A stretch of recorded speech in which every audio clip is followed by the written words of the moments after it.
Alors bonjour à tous et bienvenue dans cette nouvelle vidéo. Donc aujourd'hui nous allons voir pourquoi le pervers narcissique a de l'assurance. Comment se fait-il qu'il puisse avoir cette assurance, il ou elle, rappelons-le, alors que, eh bien effectivement, il n'y a pas vraiment d'intériorité.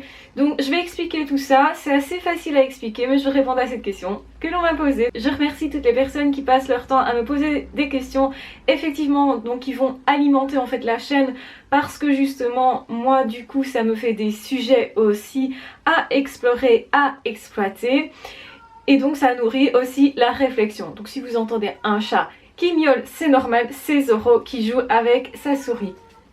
Tu viens Zoro? Viens montrer ta souris. Pas qu'on me prenne pour une folle quand même. Miaou. Oui, viens. Oui, viens. Alors je vous présente la souris de Zoro. Voilà, qui je pense n'a plus qu'un œil, la pauvre, et qui a le nez cassé. Voilà, Zoro, tu viens? En fait, il faut que je lance la souris et puis il part me la rechercher. Ah oui, oui, bon, allez, je vais lancer la souris. J'ai l'air maline, hein. Donc, je disais qu'effectivement, donc je remercie les personnes qui passent leur temps à me poser des questions, ça alimente la chaîne, ça alimente aussi la réflexion. Oui Zoro.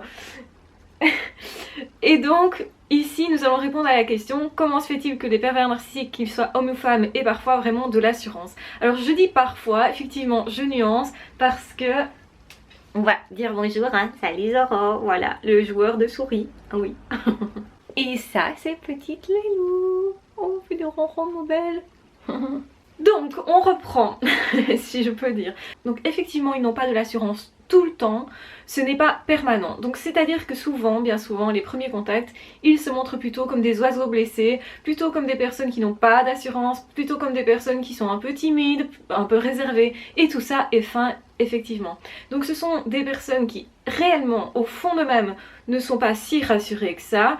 Au contraire, ils peuvent faire des crises d'angoisse, ils peuvent vivre pas mal de stress, pas mal d'angoisse parce que effectivement ils ont peur de beaucoup de choses et en fait ils ont assez peur des autres, ils sont assez paranoïaques comme je l'ai déjà expliqué maintes fois. Malgré tout, à certains moments effectivement ils vont affirmer des choses avec une assurance, avec une détermination qui peut impressionner, qui va impressionner en fait surtout les gens qui n'ont pas tellement confiance en eux ou les gens qui réfléchissent beaucoup tels que les HP justement qui se disent comment se fait-il que cette personne puisse affirmer de telles choses avec une telle assurance. Ça va impressionner. Ils vont penser que certainement cette personne a étudié vraiment bien son sujet, c'est de quoi il parle, c'est de quoi elle parle donc.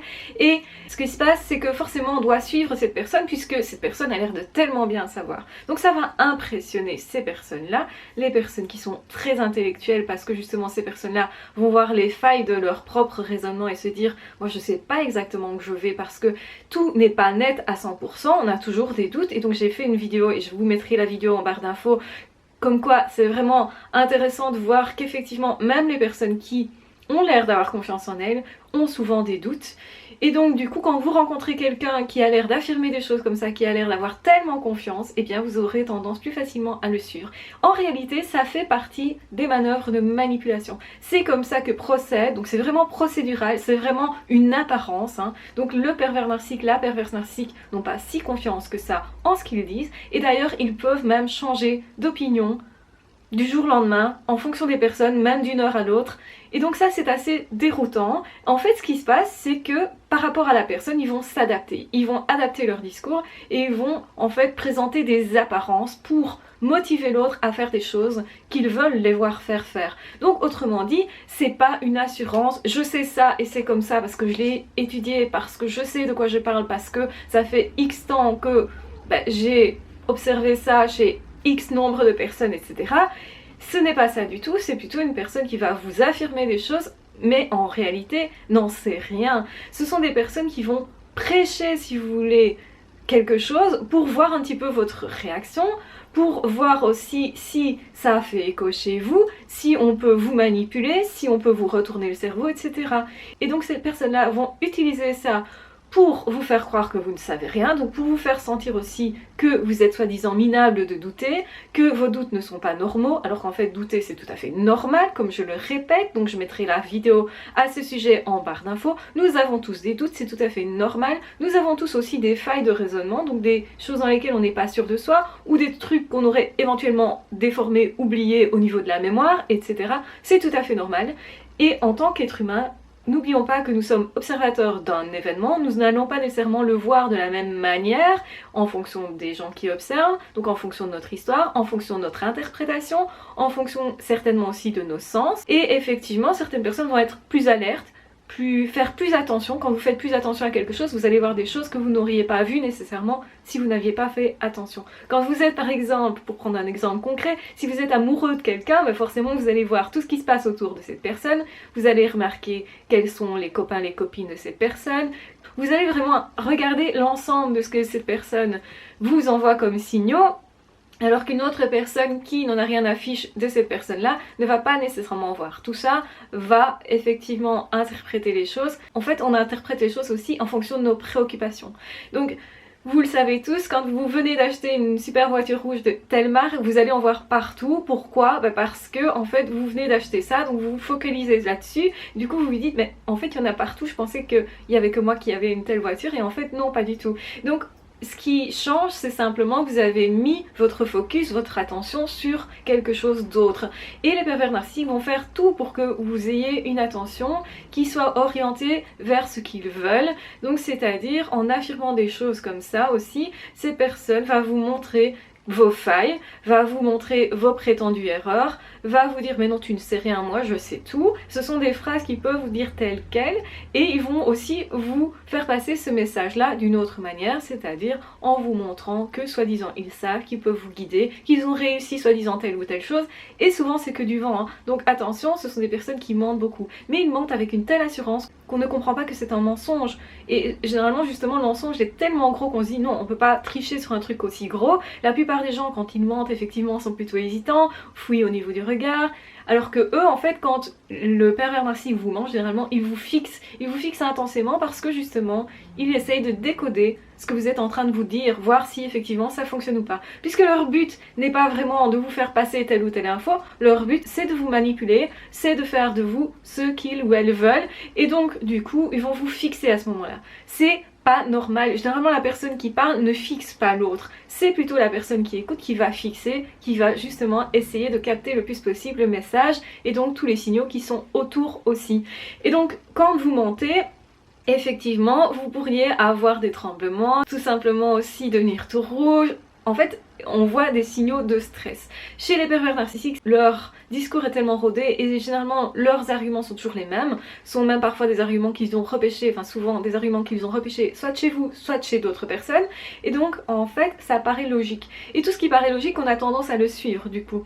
Et même si vous allez voir qu'il y a des choses qui ne collent pas nécessairement, vous pourriez justement vous dire c'est sûrement moi qui ai mal interprété ou qui n'ai pas tout perçu, parce que vous savez vous que c'est pas possible de tout percevoir et que vous pouvez aussi interpréter les choses, surinterpréter et aussi déformer les choses. Il y a effectivement cette tendance de l'être humain à déformer les choses, et quand on a quelqu'un qui est tellement affirmatif, on se dit bah forcément cette personne sait de quoi elle parle, donc je peux y aller, je peux suivre, etc.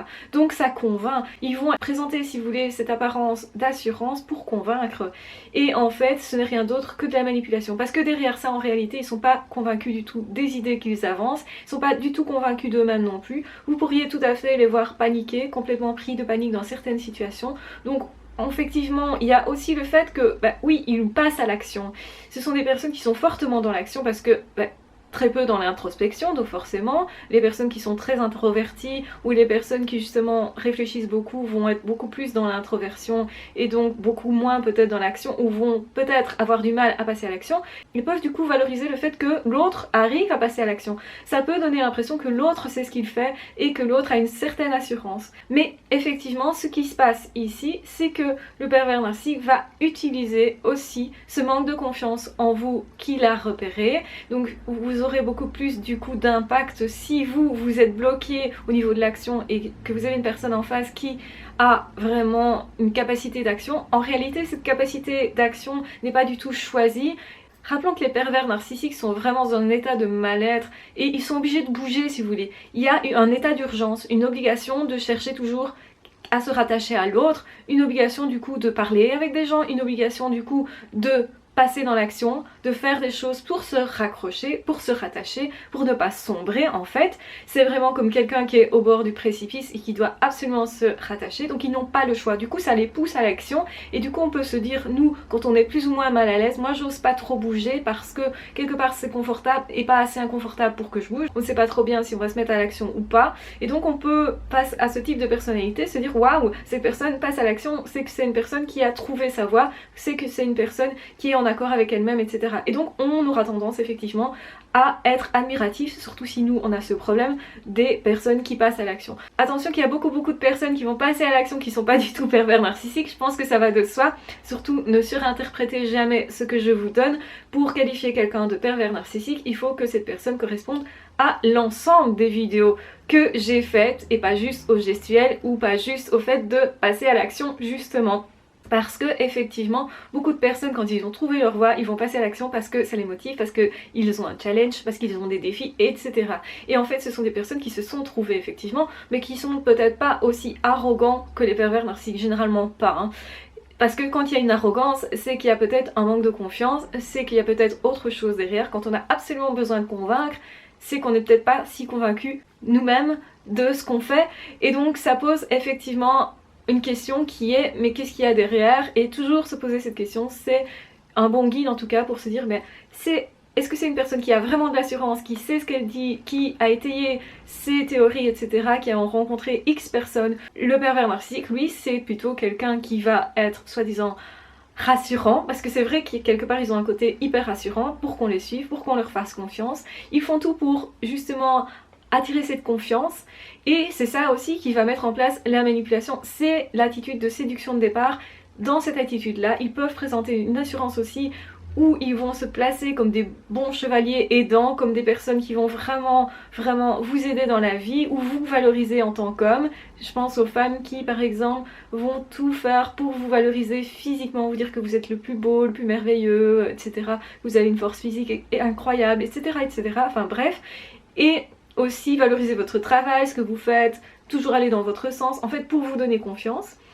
Et aussi avec une assurance vraiment très forte, de façon à ce que vous vous disiez ok, cette personne me rassure, c'est une bonne personne pour moi, je peux faire confiance, c'est génial et tout. Et donc je prends habitude à m'en référer à cette personne. Jusqu'à ce que cette personne évidemment vous fasse faire des choses que vous ne vouliez pas, des choses qui vont contre votre morale, mais à ce moment-là, comme vous avez été bien guidé au départ par rapport à ce que vous vouliez, c'était effectivement en accord avec qui vous étiez, et bien après vous doutez beaucoup moins et vous faites confiance. Donc n'hésitez pas à vous référer toujours à vous-même, surtout restez bien connecté à votre boussole intérieure qui va vous signaler qu'il y a un problème, qui va vous signaler que même si il y a une personne en face de vous qui a une assurance, ce qui est important, c'est que vous ayez votre propre assurance, que vous sachiez vous-même vous définir, que vous sachiez vous-même aussi où vous allez, et quand vous avez trouvé votre voie, eh bien une personne comme ça ne pourra pas vous en détourner, ne pourra pas vous dérouter, parce que vous verrez que derrière cette assurance, il n'y a que des apparences, il n'y a pas grand chose en fait, que c'est juste une façade. Donc voilà, prenez surtout bien soin de vous, ne vous laissez pas impressionner par des personnes qui parlent très bien, qui ont justement une certaine assurance, etc., mais qui vous font faire des choses qui vous mettent mal à l'aise, qui vous font mal intérieurement, qui vous remuent les tripes, qui vous emprisonnent d'une certaine façon. Ne vous laissez pas faire, si c'est pas votre voie, n'y allez pas simplement. Des beaux parleurs, il y en a plein, ça veut pas dire que c'est tous des pervers narcissiques, ça veut pas dire que les gens qui ont de l'assurance sont tous des pervers narcissiques, bien sûr que non. Voilà, je vous embrasse très fort, je vous aime très fort, n'hésitez pas à liker, à partager, à me poser d'autres questions pour que je fasse d'autres vidéos. N'hésitez pas aussi à partager si vous pensez que ça peut être utile à quelqu'un. N'hésitez pas à vous abonner si c'est pas déjà fait. Et de toute façon, on se retrouve très vite dans d'autres vidéos ou dans d'autres podcasts. Ah, ciao, bye bye!